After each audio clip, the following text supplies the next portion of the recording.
Alloy ਦੇ ਵਿੱਚ ਕੱਲ੍ਹ ਜਿਹੜੀ ਲਿਫਟ ਚੇਅਰ ਲਿਫਟ ਫਸੀ ਸੀ, ਜਿਹਦੇ ਵਿੱਚ ਸਟੂਡੈਂਟਸ ਜਿਹੜੇ ਨੇ ਉਹਨਾਂ ਨੂੰ ਬਾਜ਼ਿਆਬ ਕਰਵਾਇਆ ਗਿਆ ਸੀ।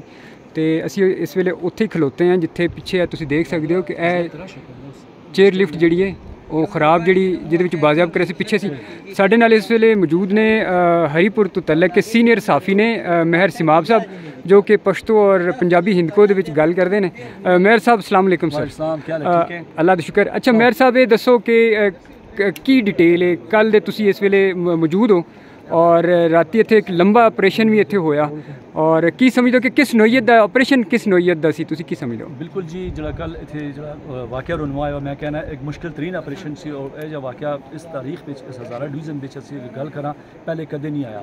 ये बहुत ही मुश्किल तरीन सी क्योंकि जिस तरह 7:30 बजे सुबह ये लिफ्ट जी है फसी नज़र आ रही बैक साइड से मेरे, उस तो बाद राती 11 बजे जाके ऑपरेशन कंप्लीट होया। उस दौरान इतने हेलीकॉप्टर पाक आर्मी के 3 हेलीकॉप्टर भी मौजूद सन, नाल रेस्क्यू 112 की टीमां ते मकामी जोड़े रेस्क्यू जोड़े इतने मुख्तलिफ इलाकों में जो लिफ्ट बनाते हैं लोकल लिफ्टा, वो लोग भी मौजूद सन। तिना मिल के एक बड़ी कोशिश की थी, बड़ी तगदो नाल, जिस तरह दिन भर इतने हवा का दबाव भी ज़्यादा सी और इन्होंने लोगों ने अपने रिस्क नहीं लेना चाहते सी क्योंकि दो भी बिल्कुल एंड होती सी, एक रस्सी होती सी तो उस वजह तो इन्होंने कोई रिस्क दिहाड़ी नहीं लिया। काफ़ी प्लैनिंग होती रही, बार बार अटैम्प्ट होती रही तो उस वजह तो कि बई कदे खुदा ना खास्ते 8 कीमती जाना इस डोली में मौजूद ने, कदे वो लिफ्ट टुट जाती तो फिर वो सारा ही जो है सारी कीमती जाना का ज़िया हो सकता सी।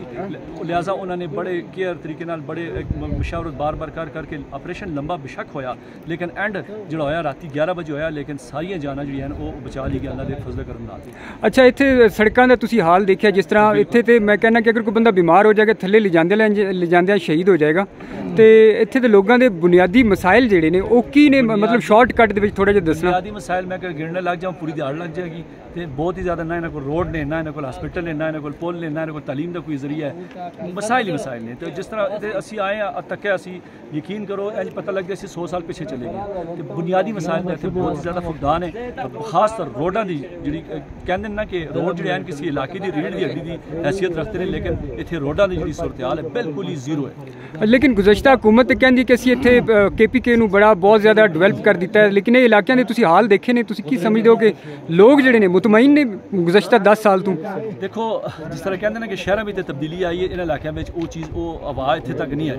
ठीक है जी, कोई मुतमईन लोग नहीं, मुतमईन था उनके लोग फरियाद अज भी लिफ्ट मिसाल देव लिफ्ट की वजह तो इलाके के लोग जो महसूर होकर लेकिन कोई आमदरफ्त जरिया नहीं कि जरिया सी।